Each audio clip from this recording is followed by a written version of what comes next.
Mankind will embrace the Quran. I shall allude briefly to a most extensive and lengthy truth which occurred to my heart on the night of power.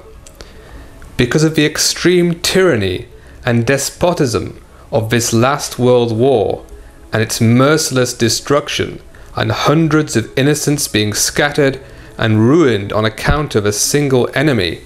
and the awesome despair of the defeated, and the fearsome alarm of the victors, and their ghastly pangs of conscience arising from the supremacy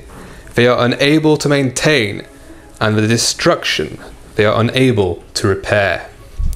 and the utter transitoriness and ephemerality of the life of this world, and the deceptive opiate nature of the fantasies of civilization becoming apparent to all,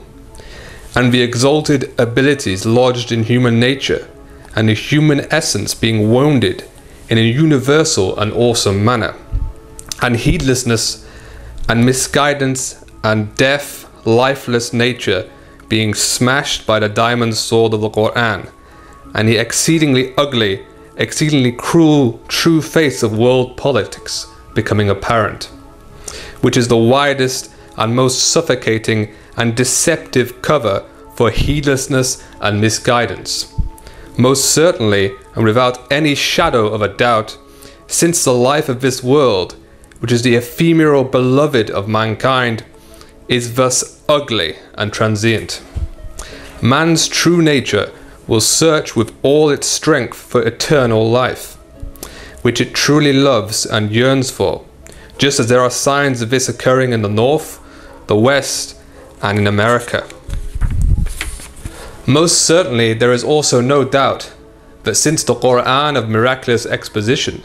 which each century for 1,360 years has had 350 million students, and sets the seal on each of its pronouncements, and claims through the affirmation of millions of profound, veracious scholars, and each minute has been present with its sacredness in the hearts of millions of hafizes, and given instruction to mankind through their tongues,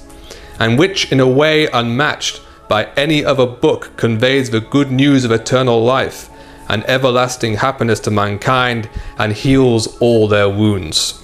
Since the Quran has given this certain good news of eternal life and happiness with thousands of its insistent, powerful and repeated verses, and with its certain unshakable proofs and innumerable indubitable arguments which invite and give news explicitly and implicitly tens of thousands of times, so long as humankind does not altogether lose its mind, and a material or immaterial doomsday does not erupt over its head, the broad masses and great states in the world will search out the Quran of miraculous exposition,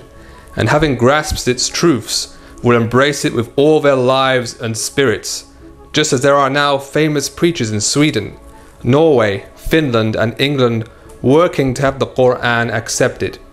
and the important community of America is searching for the true religion.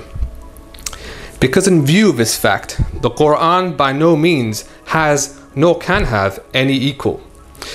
Absolutely nothing can take the place of this greatest miracle. Secondly, the Risale Nur has performed the service of a diamond sword in the hand of this greatest miracle, and compelled its stubborn enemies to submit, and acts as a herald to the treasures of the Quran in a fashion that illuminates and heals completely both the heart and the spirit and the emotions, and has no source or authority other than the Quran, and is its miracle. It performs that duty perfectly. Furthermore, it has completely rooted the obstinate atheists and their fearsome propaganda against it, and smashed to pieces with the treatise Nature, Cause or Effect, which is the most impregnable bastion of misguidance, and with the sixth topic of the treatise Fruits of Belief, together with the first, second, third and eighth proofs, all of which are included in the book The Staff of Moses, has banished heedlessness in brilliant fashion in its most dense, suffocating and extensive form beneath the wide-reaching veils of science and has demonstrated the light of divine unity. For sure, since religious instruction is now officially permitted and permission has been given to open private places of study, it is necessary for us and essential for the nation that as far as is possible, students of the Risale-i-Nur should open a small Risale-i-Nur study centres everywhere. Although everyone would benefit to some extent, not everyone would understand every matter completely. But being explanations of the truths of belief, these matters are both learning and knowledge of God and lead to a sense of God's presence and our worship. God willing, these Risale-i-Nur madrasas will secure in 5 to 10 weeks results that the former madrasas produced in 5 to 10 years, and they have been doing so for 20 years. Also, it is essential that the government does not interfere with these flashes of the Quran, the Risale-i-Nur, which is the Quran's herald and is beneficial in many ways for the worldly and political life of this nation and country, and for its life in the hereafter. Indeed, it should work for its total spread and acceptance, so that it may atone for the grievous sins of the past, and form a barrier to the severe trials and anarchy of the future.